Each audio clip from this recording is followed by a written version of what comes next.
Hello, everyone. My name is Paola Corti, and I am the Open Education Community Manager of the European Network of Open Education Librarians at SPARC Europe. So we have today the 11th workshop in our Embrace the Open series. And our facilitator today is Marta Bustillo from University College Dublin. Marta has been a member of the ENOEL since quite a while now. And I'm very grateful because she's one of those expert people, expert librarians who are very keen to share their expertise to newcomers to the community or with those who still want to have something like some tips and some suggestions about how to take the first steps in open education, because sometimes you know about open education, but it's not the right moment for you yet. And who knows, maybe today is the right moment for some of you. So I'm very happy to welcome each and every one of you, wherever you are. And I would leave immediately the floor to Marta and take an eye on the chat, because I will share there some links that Marta will suggest for you to do some of the activities. Marta, the floor is yours. Thank you so much, Paola. And it is a real pleasure to meet you all to this very much an introductory workshop on open education to give you some tips to allow you to discuss and share your own ideas and preferred resources for open education. So let's get started. Let me see if this works. Okay.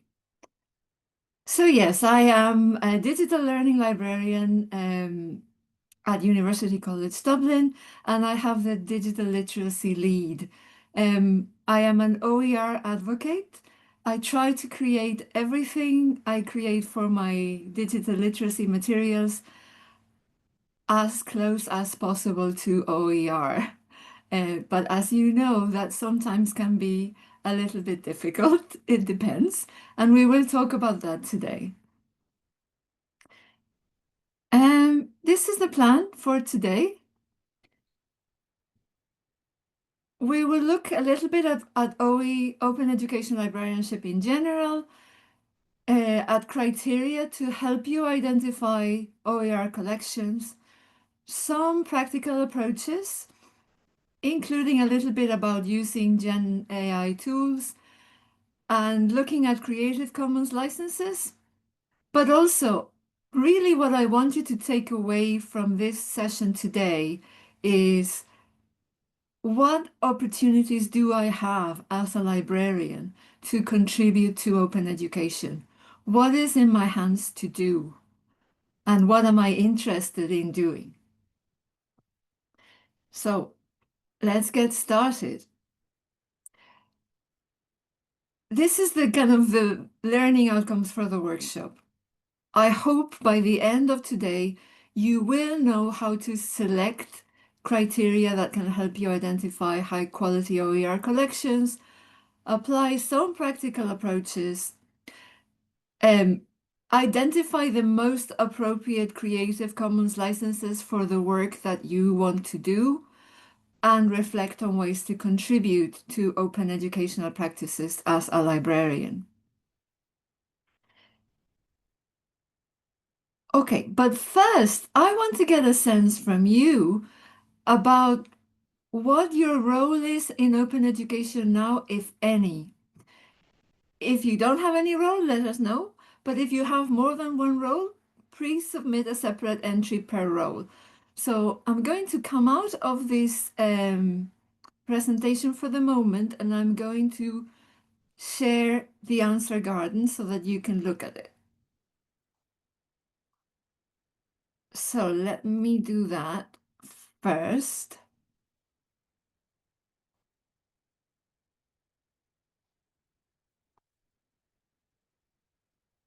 And please contribute to the answer garden and let me know what exactly you are doing with open education, if anything. Oh, wow. We have some very interesting roles here. Creator, open education advocate, support staff, facilitator. So some of you are already doing a lot with open education. This is great. Okay, so advocate seems to be a really important role here. Let's refresh this one more time.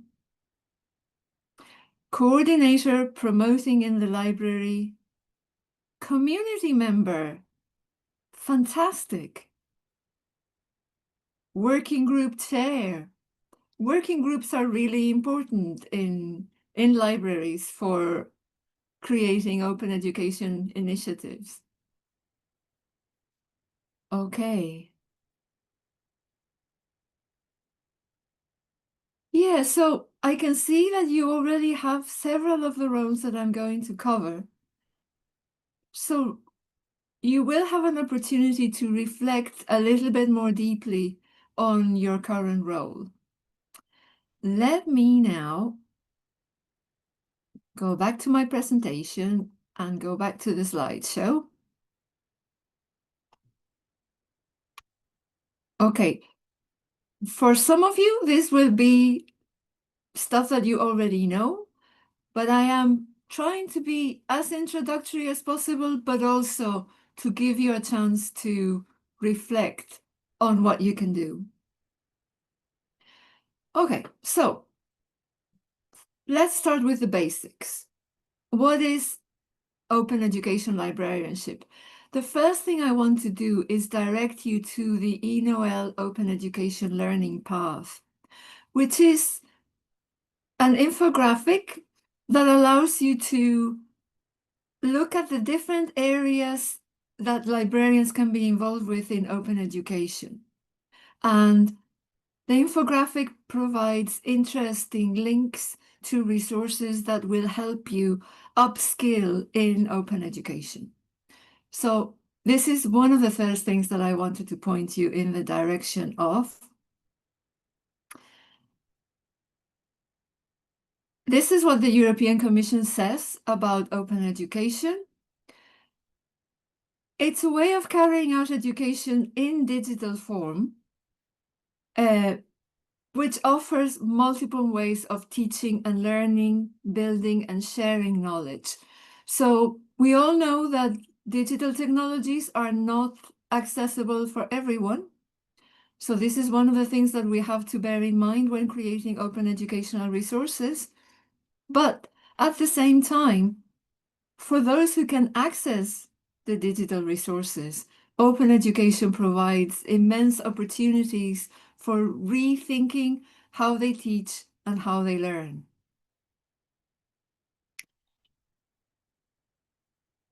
Now, these are the 5 R's of openness. Basically, when you look at an open educational resource, these are the things that it should allow you to do. That you could redistribute, so share copies of the original content, revise, so adapt, modify, improve, or alter the content, reuse it in the way that you want to reuse it, remix it with something else, and very importantly, retain it. So keep access to the materials even after the course has finished or whatever event that you're using the material for is finished. Now, I hope I don't need to share this, but to say this, but still I am going to say it. This is the ideal. This is utopia. Very often when we are trying to create open educational resources, we won't be able to tick all of the 5 boxes. But for me, it's all about practicalities. It's all about making the resources as open, as reusable, as remixable, as revisable as possible. And obviously, retaining copies of the resources is very important too, and redistributing them. So Here are some of the things that, from my point of view, from my own experience, librarians can do to contribute to the open education landscape. So the first one is that you can be a curator. You can find and assemble high quality OER collections, put them into your library search interfaces to make them accessible to all your users. You can also be a creator, so you can develop library resources as OER.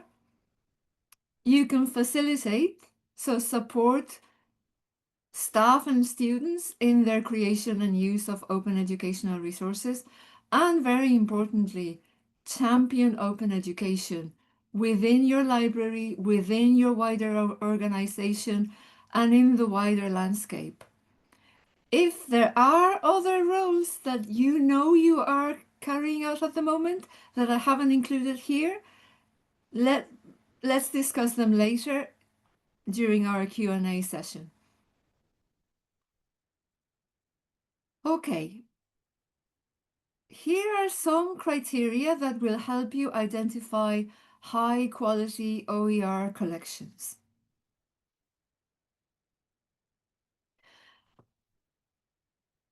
Start at the beginning. Think about what is the topic and what are your desired learning outcomes for your resource. What kind of material are you trying to create? Is it a video? Is it an audio? Is it an interactive tutorial or a simple infographic or a document? Or are you talking about something much more complex like a textbook? Who is the author of this content? And who is the audience for the resource? Because depending on who the author is and who the audience is, you may have a different role in the creation of the content, but also you have to think in different ways about the material depending on who the audience for the resource is. Students, teaching staff, researchers, library colleagues, or the general public. For me, the ethos of open education is that material that is created using public funds, like in my case, I work in an academic library. Our university is funded partly, but in a very important way, by the Irish government. So any material that I create, I want to be able to make it accessible to everyone in Ireland or everyone in the rest of Europe. It doesn't matter. So think about it that way. Now,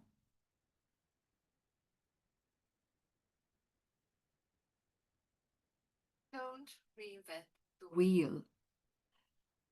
If you find that you need material for a particular topic, that somebody somewhere else has also needed that material and probably have created some content already. So first search for existing OER and then think about the quality of the content, how current it is. So when was it created? Is it looking a little bit dated now? Does it need to be updated? Is it relevant to my audience? And very, very importantly, does it have the appropriate rights license so that I can remix it, distribute it, etc.? So let's look first at quality. Focus on the content and the format of the materials that you want to reuse. So in other words, you first have to identify your own learning outcomes. Does this material that you have found online address all your learning outcomes? Does it explain the topic clearly? Does it use high quality scholarly sources? Does it list it or list them? And then, is it visually appealing? But also, how accessible is the content? How accessible for everyone, but also from people with visual impairments or with hearing impairments or with other kinds of accessibility needs. I've put there 2 links to rubrics that you can use to assess the quality of an OER. These are 2, but there are many others out there. And rubrics are brilliant because all you have to do is go through the checklist, go through the rubric, and make sure that the resources have everything that you need. So, in terms of currency, it's unbelievable how quickly online material can become obsolete. I'm thinking about it now, particularly because I'm doing materials related to artificial intelligence, and the information changes from week to week almost. So, before reusing a learning object, consider these ideas. When was it originally created? Has it been updated since? Has there been new knowledge developed on the topic since it was created? Does it look a little bit dated? Or can you incorporate other knowledge, interactive media, resources to make the resource look more up to date and to address all of the learning content that you need?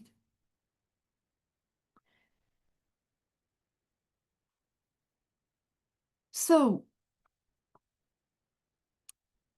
relevance to your audience.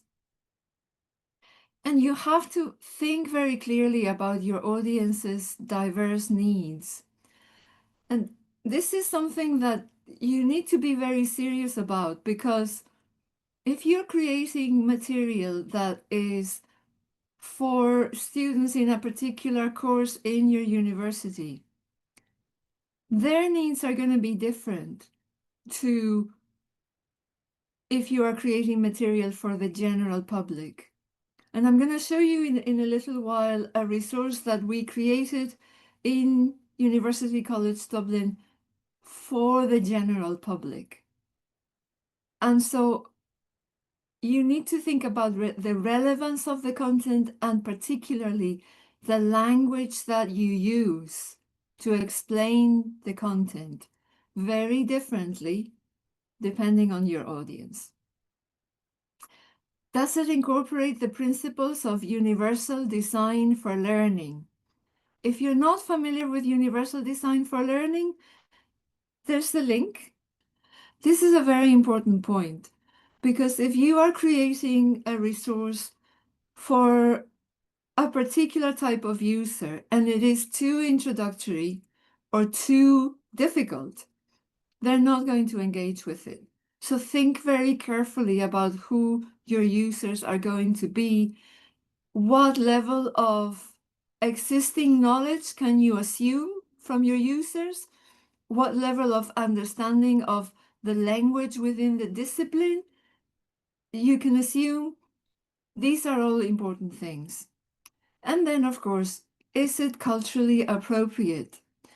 Very often, a lot of the material created as open educational resources comes from the US, and sometimes the cultural appropriateness is okay, and sometimes there are big gaps that you need to bridge. So this is why selecting resources that allow you to adapt and remix and update is very important, because you're always going to have to, in some way,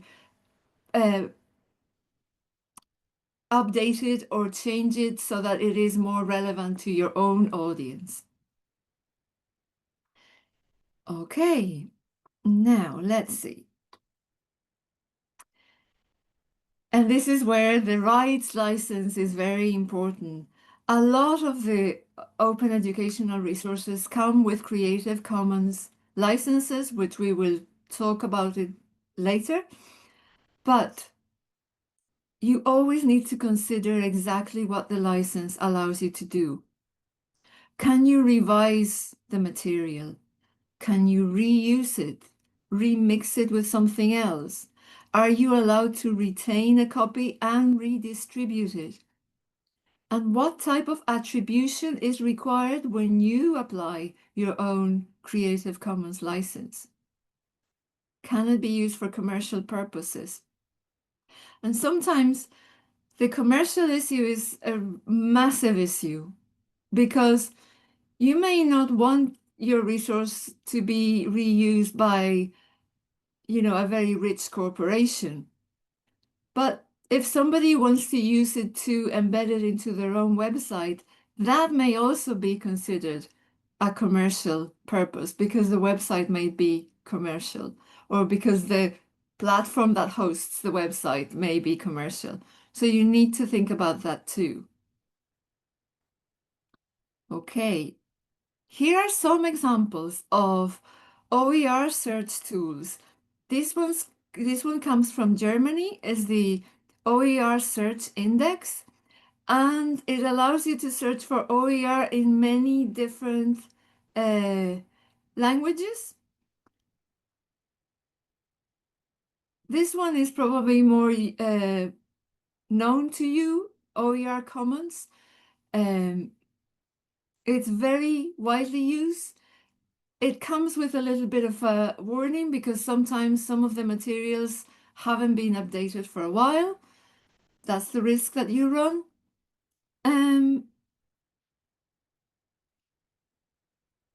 Okay, so I thought I had another one, but anyway, these are two examples, which will allow you to find a lot of materials.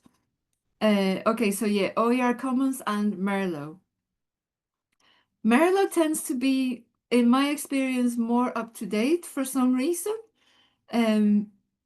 But if you have your own resources from your own national platforms, think about that too.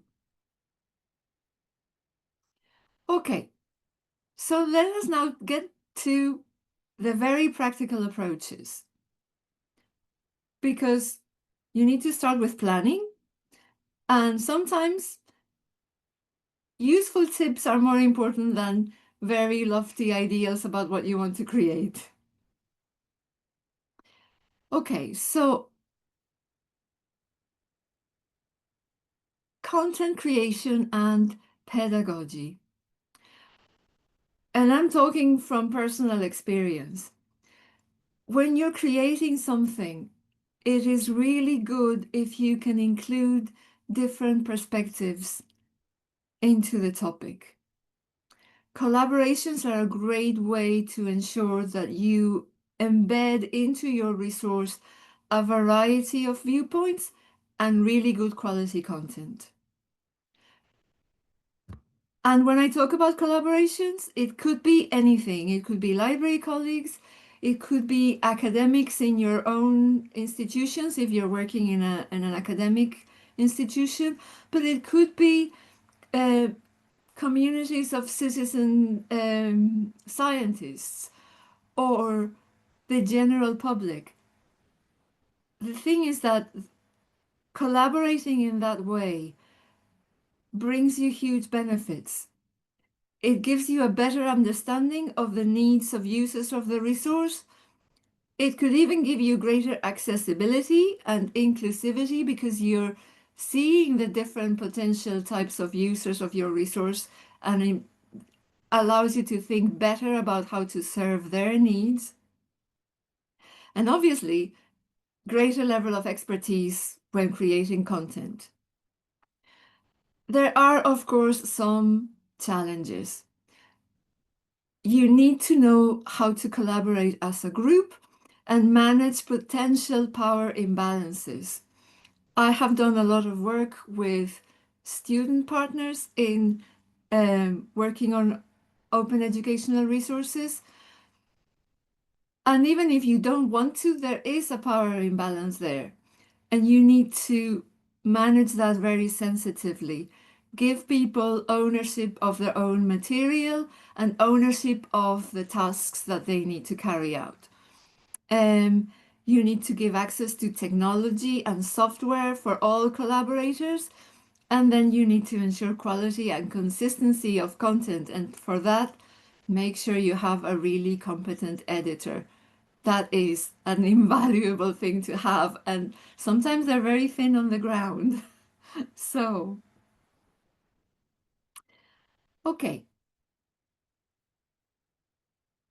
In terms of reusing OER, you always need to be aware of your own institution's policy regarding the rights and usage of materials created by third parties.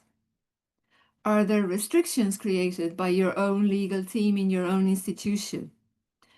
And then, of course, you need to be able to fulfill the requirements of the rights license.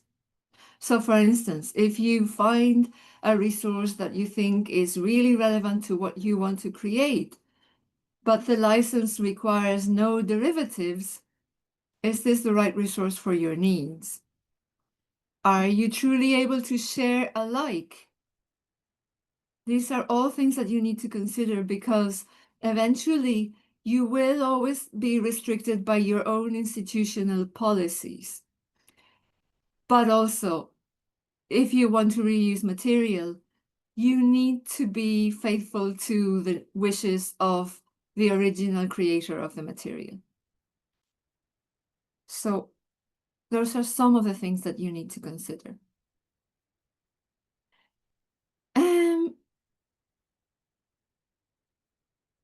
Here are some practical approaches that can help you make your resources a little bit closer to open. So, for instance,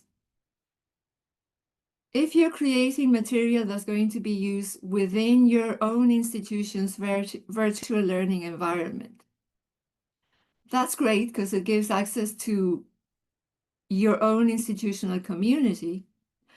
But if you truly want to make the resource open, you may consider creating a branding neutral version, so a version without your institutional logos that you can then share in a public open platform like a national repository or an open website or something like that. When you're creating materials, I would say gather all your Creative Commons images and media in one place, together with credit information, so that if you want to share that, you can just share it as a folder very easily. If you're using proprietary software to create parts of your resource, and let's face it, many of us are, particularly if we are creating interactive tutorials, if you're using Articulate Rise or H5P, think of easily editable alternatives. I have done this in my own resources, which I will show you in a minute. So if you can just create a text document with the script for the interactive tutorial, or a shareable set of slides, which can include all of your material, but in a format that is easy to update. And then identify appropriate open repositories to publish your materials, like Zenodo, like Humanities Commons, or obviously OER Commons or Merlot or all of those. Think about that too. So in a way, what I'm trying to say is, don't just think about what you need now. Think about the creation of an open educational resource as an entire life cycle, which starts with planning exactly what you want to create, to thinking in a forward manner about who your audience are, how accessible your material needs to be, how you want to share it, and what is the easiest way to share it so that it can be easily editable.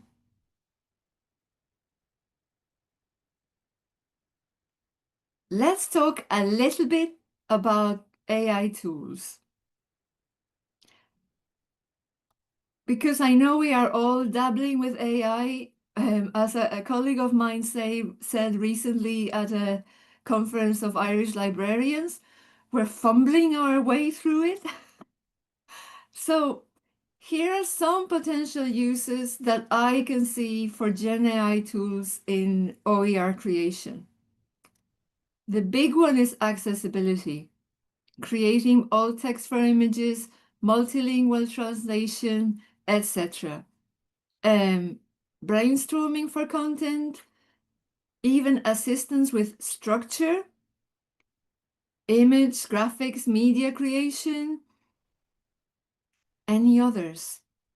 You tell me, how are you using genAI for your open educational resources? But really, transparency is the key. So if you are creating an OER and you have used generative artificial intelligence tools at any stage of the project, you must state clearly what use you have made of it and for what sections of your content. And then if you are using genAI to make derivatives from pre-existing OER, then please be courteous and consult with the license holder first. Because even if you have the right to reuse that material through a generative AI tool, it is still a professional courtesy to make sure that the original creator is comfortable with that kind of use. But we can talk about this in a little while. Okay. A word of caution. Before using any genAI tool for OER creation, make sure that you understand how the tool uses the material that you create and the data that you upload into the tool. Make sure that you can use the outputs, because there are AI tools out there who, when you read the little fine print, tell you that they own your outputs and that you can't use them in any way you want. And also that you understand fully the licensing and copyright implications of using the AI tool. And I must be honest, already the licensing and copyright implications are becoming a really complex landscape. So you need to kind of catch up and keep an eye on the legal cases that are coming up and the legal resolutions that are coming up around AI use or used for training AI language models of any open educational resources. And to me, the easiest way to go about this is to use a rubric to evaluate the AI tools that you want to use and make sure that they serve the needs that you have. This is an example from McMaster University, but there are others out there that I encourage you to search for. Okay, so let me show you some examples from University College Dublin that I created and that I am now actually in the process of reviewing and updating. This one is a course called Exploring Your Digital Identity, which is basically an online module, self-paced, optional for students. They can do it only if they're interested in doing it. It's not for credit, but it helps them understand their own online identity and their digital footprint. I created it using one existing OER that was created by a team from several different Irish universities. This is the original OER. It was called Managing Your Online Identity and Reputation. And it was one of those cases where the material was meant to be widely open, but actually it was created in Articulate Storyline. And actually, no, in Articulate Rise. Luckily, I had an Articulate license, so I was able to receive a copy of the course and then use sections of it in any way that I wanted. But It's not ideal because if I hadn't had an articulate license, it would have been more difficult to recreate.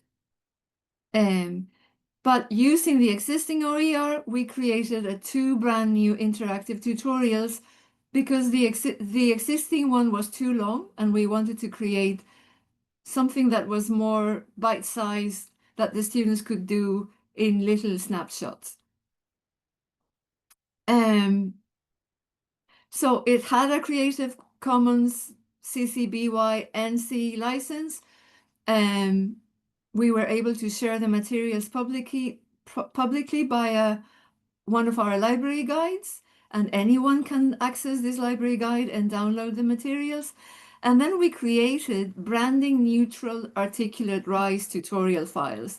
So they're still made in articulate, so you still need an articulate license to be able to edit them, but at least they don't have our UCD branding, so you can put your own branding on them. And we also created the module outline, the content, assignment rubrics, etc., as an editable text document that anyone can use. It's freely available at that URL there. This one is actually a little bit different because it was a funded project funded by the National Forum's Strategic Alignment for Teaching and Learning in Ireland. And we had a team of 5 students and 5 academics and technical staff collaborating on content related to digital literacy again. It launched in February last year. As a pilot, we then rolled it out to the whole university and to the general public in September 2024. And again, we applied a Creative Commons license, CC BY NC, because those are the requirements from our management in the library. It was content created with students and staff, and that was absolutely essential because it allowed us to create material that is a lot more accessible, that incorporates many different points of view. And the materials are now shared through Ireland's National Resource Hub. So if you click on that link, you will be able to get to the website where the material is. We have a project website, and all of the module outlines, the script, and audio for the 5 tutorials are publicly available in editable formats. And this is an example of what I was trying to say earlier, that because the project was funded by the National Forum, we knew that it wasn't only our own students in UCD that were going to be the audience for this. We knew that there could be an audience consisting of primary and secondary school children, people accessing the material from public libraries in Ireland, etc. So we made the language of the material, the navigation, the combination of images and text and video and whatever as easy as possible so that anyone would be interested in it. And okay, what practical approaches do you use to make your materials OER or as open as possible? Let's have a few minutes to hear from you. If you want to share examples in the chat, or just open your mic and tell us about them. So I'm going to stop sharing for a minute so that I can see the chat and I can see you when you try to tell us about it. What are you guys trying to do to make material more openly accessible, reusable, editable, etc.? Delighted if you put stuff in the chat. But if you tell us, that would be fantastic. Anyone?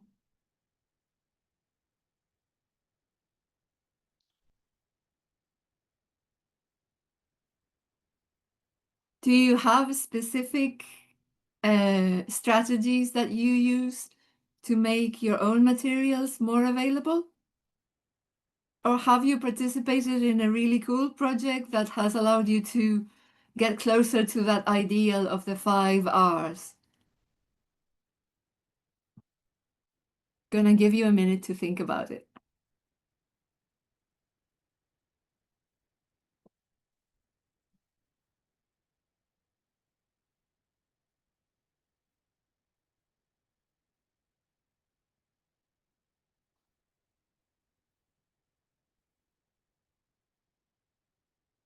Okay, Paula, yes, I see.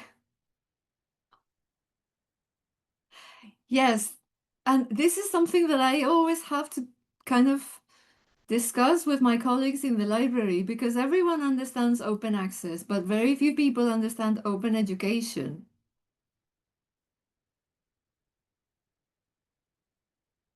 Oh yes, radical openness. Okay.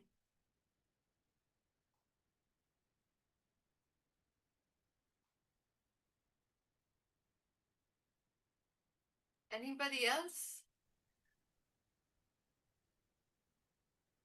Okay. Maybe we will continue and at the Q&A, you can maybe tell me about OERs that you think are ideal, that you really like, and that cover all of those ideal characteristics for sharing OER. And also discuss a little bit more about practices in OER. Because, and I have this conversation a lot with colleagues, that you want to aim for the ideal, but actually any kind of openness, getting things as close as possible to start with is also good. Okay, let me reshare my presentation.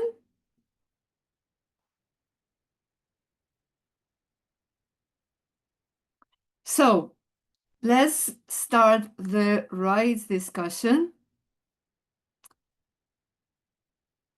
I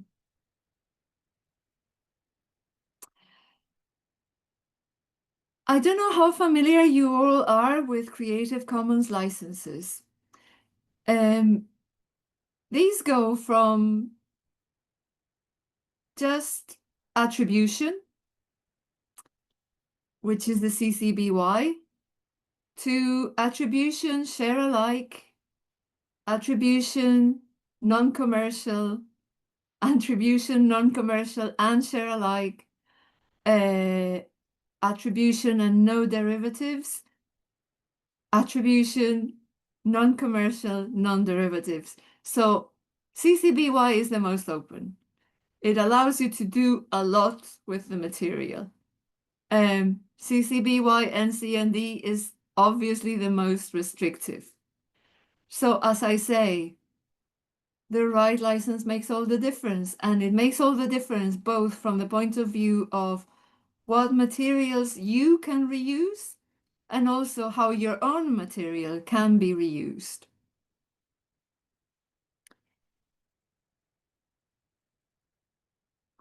You also have, of course, the public domain mark.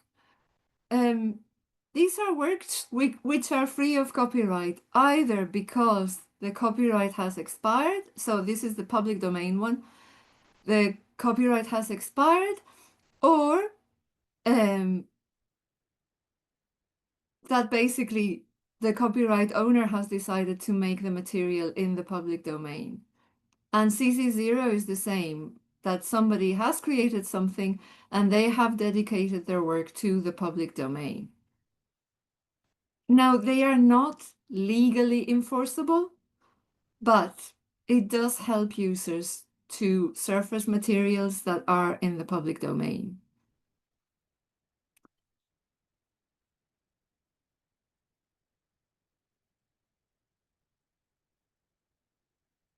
But to make all of these licenses work, you need to put the necessary metadata into your own resource.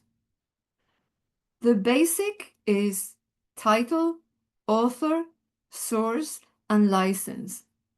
This is a tassel from the Smithsonian Design Museum, but tassel is also the acronym for the basic information that you need to attach to your materials so that they can be easily used. Particularly if you are making them available through a larger discipline-based repository or a national repository, please make sure that you have as much information as possible about your materials. And this link here to recommended practices for attribution also come from Wikimedia. And they're very useful because ultimately what you're doing is that you are contributing to the web of data that allows all materials worldwide to be interoperable and to be embeddable in other things and all of that. So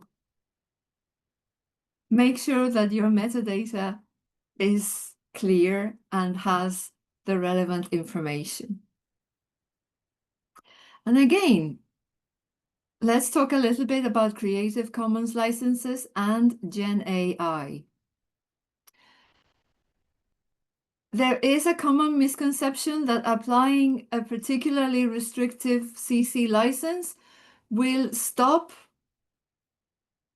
the OERs from being used in AI training. That's actually not always the case because AI training is sometimes often permitted by copyright exceptions around machine learning. Now, I'm not going to say anything final about this because actually all of these things are being discussed in the courts, both in the US and in Europe and elsewhere. But assume that whatever you create will probably fall under a copyright exception, and then think about what you want to do about that.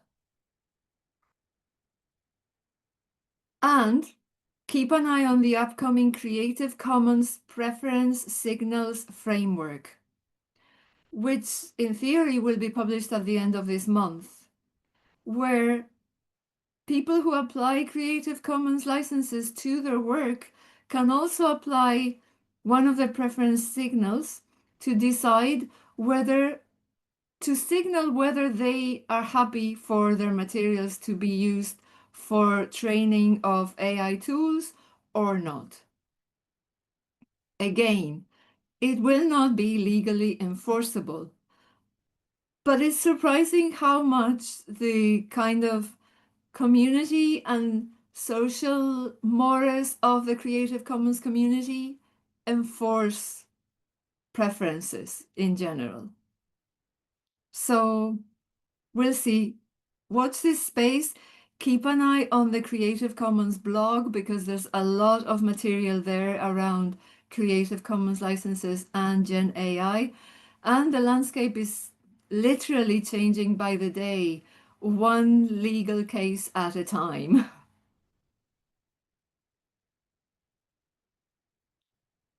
Okay. So let's have a discussion about librarian roles in open education.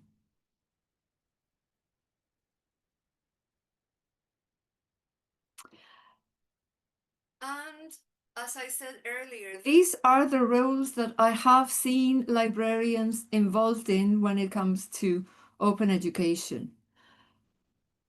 Simply curating high quality OER materials is a massive contribution to the OER movement in general, to the open education movement, because you as a librarian have probably a lot more understanding of what's out there in terms of open educational materials than many of our users, and particularly than certainly particularly than many of our academics. Obviously, you can also be a creator, developing library resources and sharing them as open educational resources. facilitators, and champions. Now, I realize that if you want to be a successful facilitator, there needs to be some kind of funding for a pilot initiative where you basically are delivering a service. But that's not always possible. So the other thing that you can do is champion open education, both within your library, if possible, within your institution, and if you're lucky, at national level.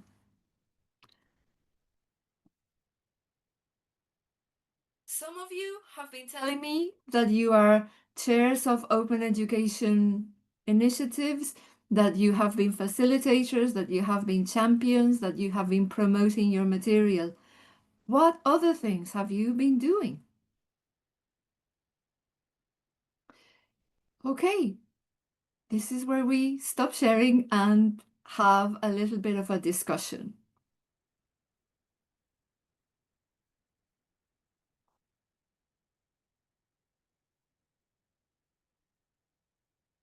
And I wanted to throw a question out there because I talk to library colleagues within my own library, and many of them talk about the challenges of just simply upskilling and becoming familiar with technologies and licenses and all of that. So how have you guys gone about that? How are you going about that? Please open your mic if you have something that you want to say. Yes, paying more attention to CC license first in the beginning of a project. Absolutely. Elvira, can you tell us a bit more about that? Okay, let me check. Hi. Oh, sorry. I have to open the video. Hi, thank you for your presentation. And so I am subject librarian at the University of Applied Science in Rotterdam. And we are working together in a team, or that is the OER team. And we are started just as facilitators to create more OER materials. And I see that in the first steps that we took and the first examples that we have, we already pay attention to the Creative Commons licenses at the end of the project. And the problem in that case was that a lot of material that was using for to create the OER materials was not compatible to reuse or to, you know, so we were too late thinking about the Creative Commons license. And I think that is probably the first that you have to do, just in the beginning, looking and giving some information about the different kind of license, and to talk with people about what are you thinking about it and what are you comfortable with.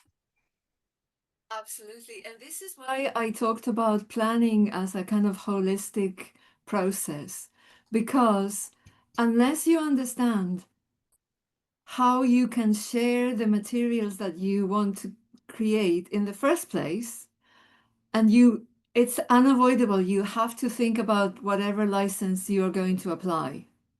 And a lot of people apply Creative Commons licenses, but even if you're not thinking about Creative Commons, you still need to think about the licensing. So that is a first. And in a way, I have seen many colleagues get into this open education space through understanding the Creative Commons licenses and becoming champions of encouraging people to use Creative Commons licenses and to share materials as openly as possible. And that then leads to the entire pedagogy around open education and everything else. Thank you, Elvira. Thank you, Marta. And I have a question to you. Is possible to Ask. ask you something, because I think that the very important point within the OER is the open education. So I was curious about if you create your materials about information literacy, for example, are you using these materials with your students? Yes. Absolutely. Okay. Absolutely. Do you have some good examples that we have to take from your practice? Okay, so the three examples that the two examples that I shared in the presentation, this is how I am using them at the moment. So we have created courses in our virtual learning environment. We use Brightspace, and the courses are not part of the curriculum. They are in a separate space within the VLE, which is called the perpetual semester. And students can do their courses in their own time, and they have several options. So some of them want something tangible to say that they have actually completed the course. And what we have done is we have created digital certificates of completion. And in order to get those digital certificates of completion, they have to complete all of the units, pass all of the quizzes, and complete the final assessment. And when they complete the final assessment, they then will receive automatically the digital certificate of completion, which is generated automatically by the VLE. And we design the graphics for the certificate, and we can share them with anyone who's interested. So that's how we're doing it. And it's been really interesting because we have partnered with other parts of the university, particularly with the careers office. They have a program called gosh, it's the name is gone from my head at the moment, but it's a program where students who graduate from the university can receive a certificate that says that they have been engaged in activities outside their main curriculum that contribute to their readiness for transition into the workplace. And so they can do one of these courses, they get the certificate, and then they can apply for that award, showing that they have done this and other things. And so because of that, because our collaboration with the careers office, we basically we got a lot of users, and our courses have become very well known within the university among students. And so that's one of the things that we have done. Yeah, that's great. Good idea to do that. Yeah, thanks. Okay. So let's see other comments. We've been thinking, okay, let's see. Sorry, I'm just finding it difficult to scroll through this. Yes, there are interesting comments from participants. Thank you, everyone, for that. I also think that yes, I agree with you. Very often, if we don't remind them about this, I mean, in the team that I worked with, when we created that funded project with the 5 units, I think I was the only person in the team that was aware of Creative Commons licenses and how they should be applied and all of that. So, yes. And Liliana, I think every country is in a different stage when it comes to open education and open educational resources. Everyone has their own journey, but in a way, that's the fact that you're a little behind could be a benefit, because you can see what has gone wrong and what has gone really well in other countries. So maybe looking at the resources and the initiatives that are happening in places like the Netherlands and Austria that I know about is also interesting. Okay. And yes, as Paola says, we are here as a community to support you. Let's see.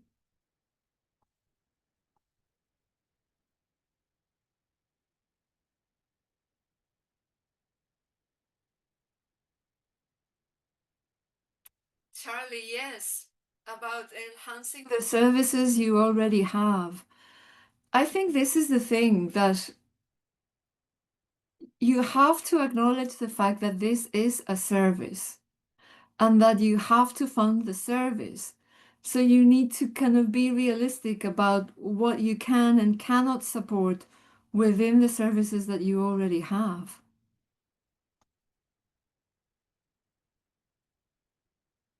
Yeah. Small steps tactics, Paola. I love that.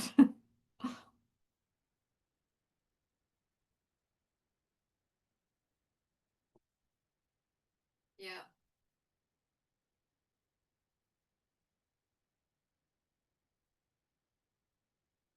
Another relevant role for an OER librarian, coach. Yes, Mira, I know.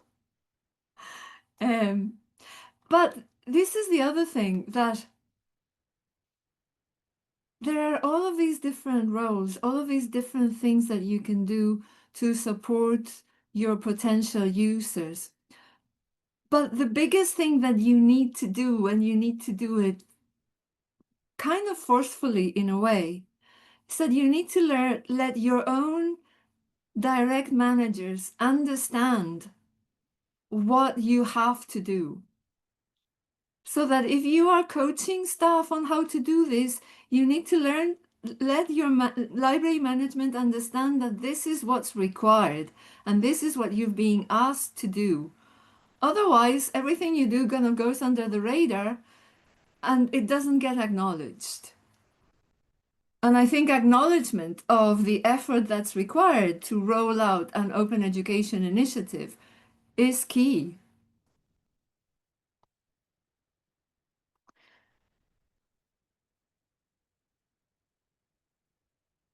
Okay, let me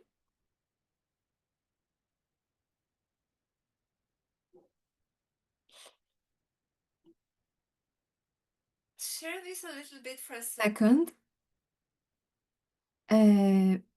just to see if we have touched on everything we wanted to cover.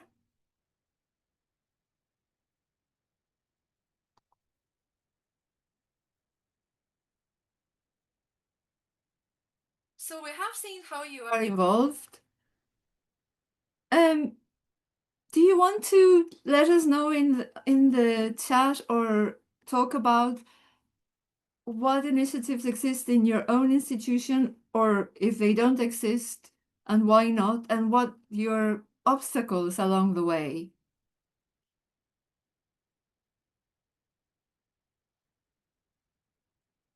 I'd be really interested to see your comments, because it's all about the practicalities, really.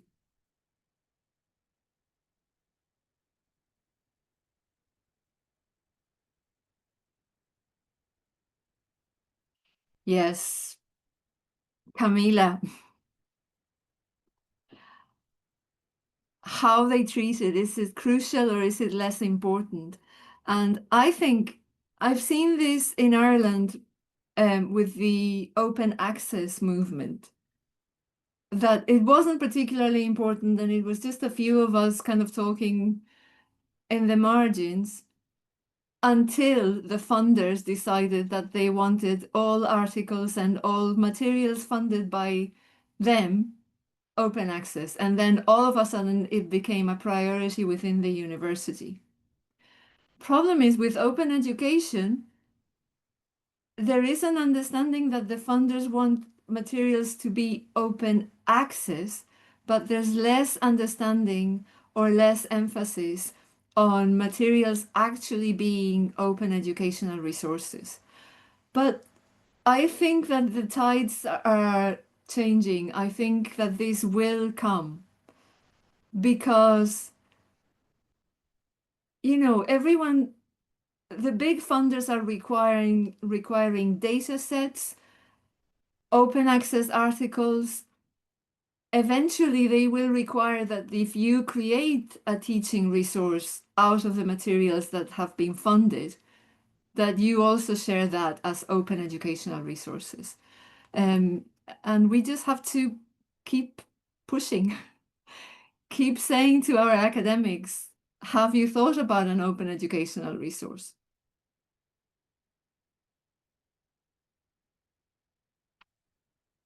Okay. Does anyone have examples of low-hanging fruit or opportunities that they have taken advantage of and that have worked for them?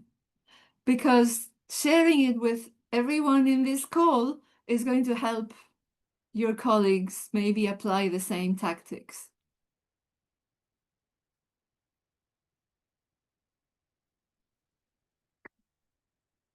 So I will share again the one that I was mentioning earlier.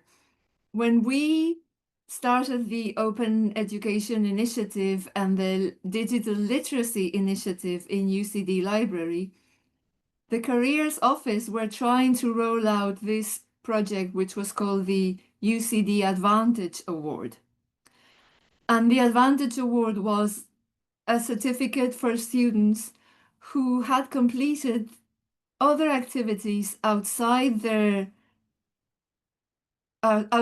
graded studies that would contribute to their readiness for the workplace. So I reached out to them and said, look, we're going to create these courses.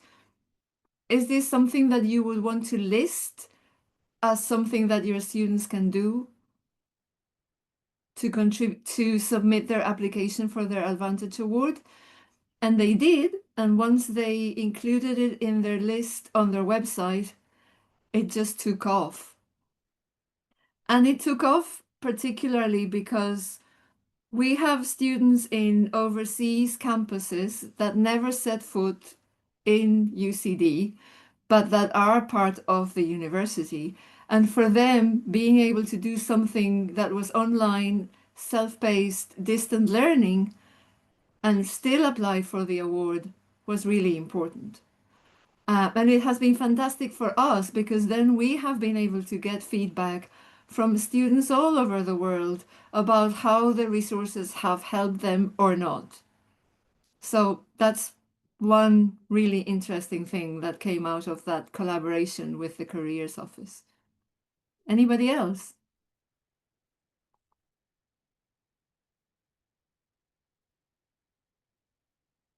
Let's see.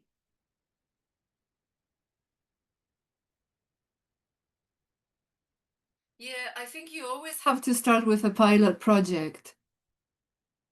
But of course, you can't just do it off your own bat. The pilot project requires funding. But yeah, I always, for me, that's the way to go. Create it as a pilot, analyze how it went, get feedback, and then see whether you can roll it out or not. Anybody else? May I, Marta? Yes, please. So I would add a big +1 to what Elvira just wrote, because usually a pilot project is actually what worked at best for us in the university I work with, part of my time in Politecnico di Milano. And one project at a time, one MOOC at a time, we've been able to convince a lot of faculty members to release their resources, their educational resources openly. But we just started with one. And we also started, as you suggested, with the closest license possible, CC BY and CSA, because everyone was frightened, including us, because we are not lawyers. We are creators, instructional designers. So it was challenging at the beginning, so we preferred to stay on the safe side. But one project, after the next one, etc. And most of all, when we had more than one faculty member involved, we counted on the community effort. So they felt less involved if they had to record only one short video, let's say, or contribute with a small resource, and then they talked about licensing their own resources to the other co-authors of the big course. And it worked as another way to enlarge the boundaries, have more champions, etc. And it also worked when we decided to try the next step, meaning we started deciding with a closer license, and then along the way, most of all if the production phase was longer than expected, we started advocating for a more open license to give more permissions, and one author at a time. It happened that we succeeded in enlarging the licenses at the maximum effort, which means a CC BY in our case. So piloting works. Yes, absolutely. Okay, so piloting, that's the buzzword. And the thing is, I don't know about everyone else, but certainly in Ireland, there's always little bits of funding within the university. Seed funding is called. So little bits, couple of thousand here, couple of thousand there. And it allows you to create that pilot and demonstrate whether it's needed or not, and use the results as a way of making a case for more funds to create a more permanent service. Now, having said that, I haven't succeeded yet, but it is a way to do it. Okay, so let's just wrap up because we're now 18 minutes plus 1 o'clock in Ireland, plus 2 o'clock in Central Europe. Okay.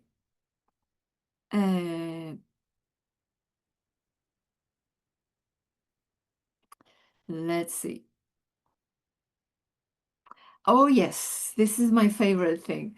So, do you have examples of open educational resources that you know from your local institution or from your own country or whatever that you are willing to share in our Padlet?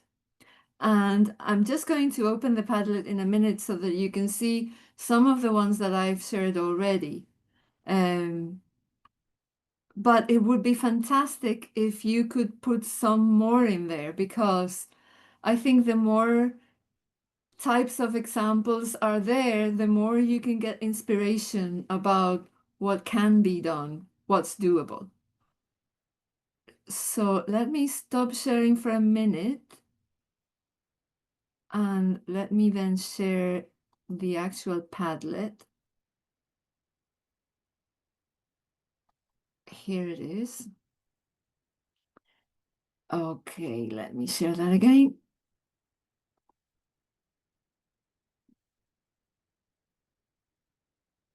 So I've shared one from the National Forum in Ireland using OER and OEP for teaching and learning.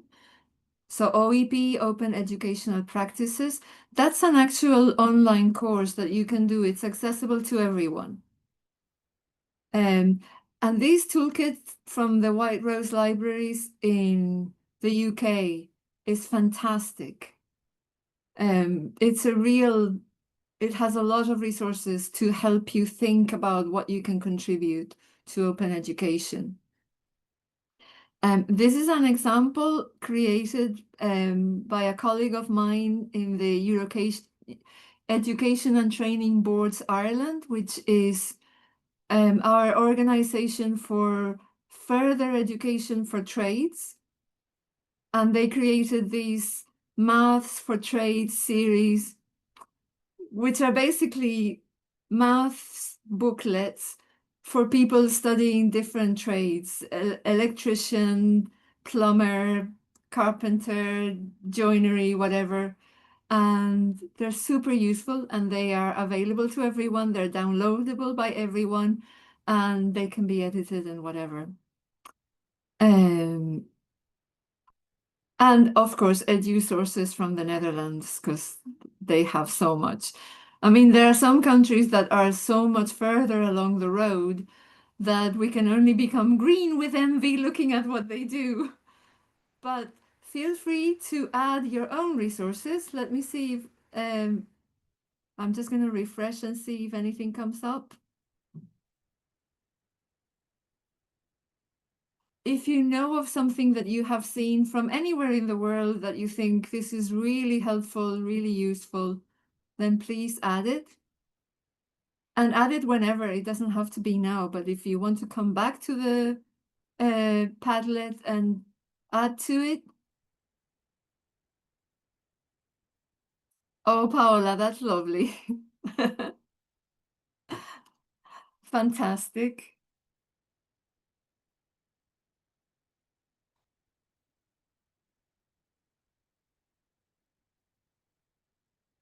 In any language, it doesn't have to be in English, okay? If you find something in Polish that you think you should share with everyone else, please go ahead. Or German or whatever language it is that is your native language.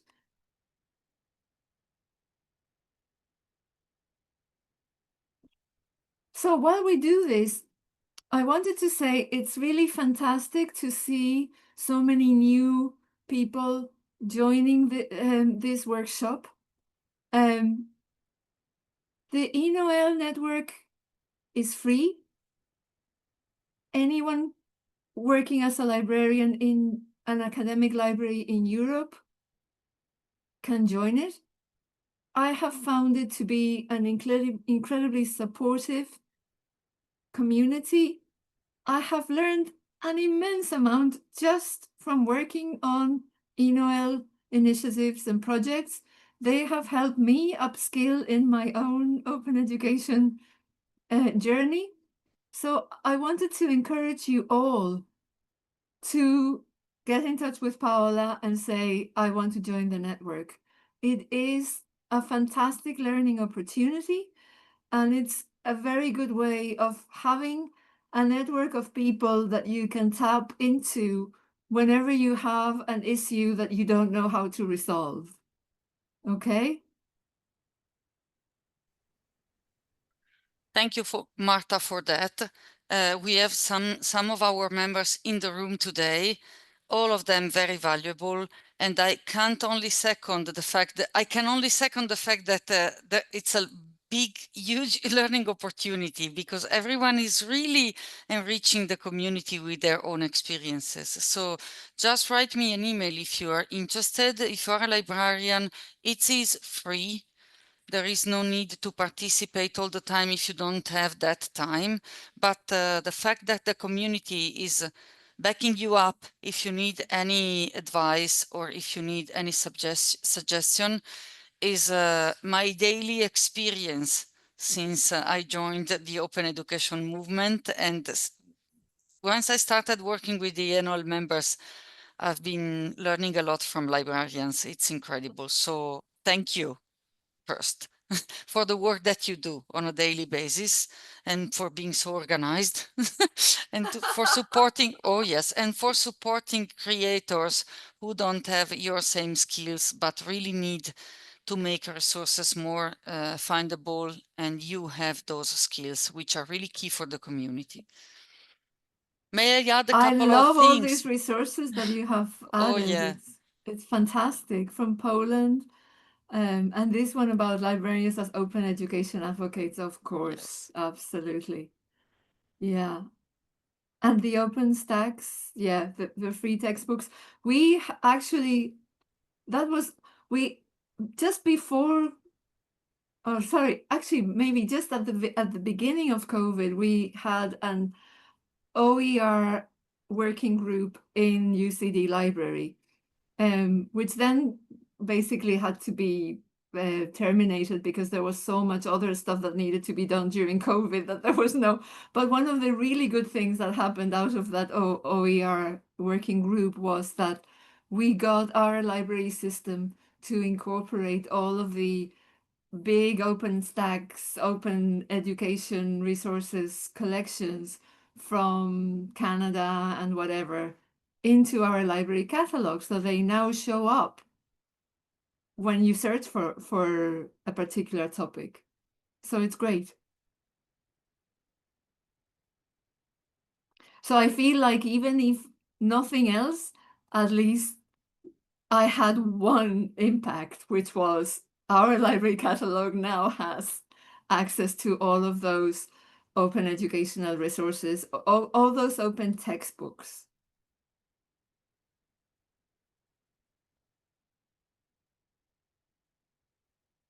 Okay, I would encourage you all to just contribute as many resources as you want to this Padlet.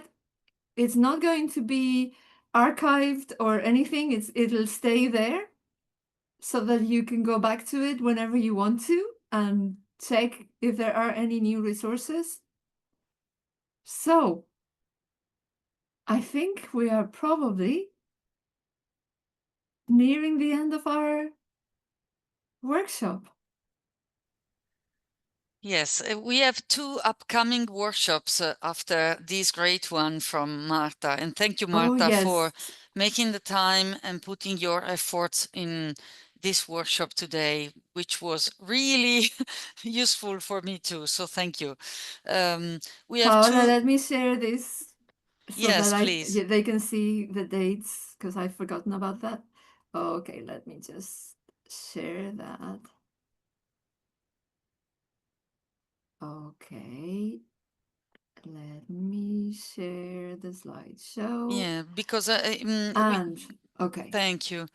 This Embrace the Open series will continue, and we are also in the process of planning for next year series of workshops. So if you have any specific topic that you are interested in, you can also reach out with your requests, because we would definitely consider them. If they are helpful for the community, why not? But just so you know, you might want to add to your calendar these two upcoming workshops in autumn. The first one is going to deal directly and specifically on the relationship between open science and open education, to see where and whether open education and open science can be reciprocally beneficial. And we are going to discuss that with some hands-on activities as today. And then we are going to have another one in mid-November with guests discussing and working hands-on on the relationship between open education and generative AI tools.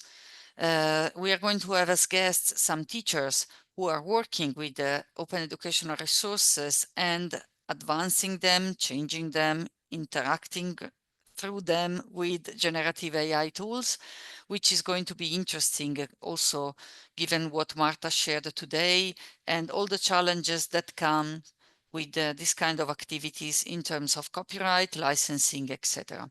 So if you want to monitor what's happening in the future, we are going to share the invitation for those two workshops, and of course you are welcome to join us as participants.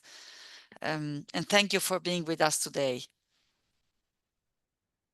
Thank you, Paola.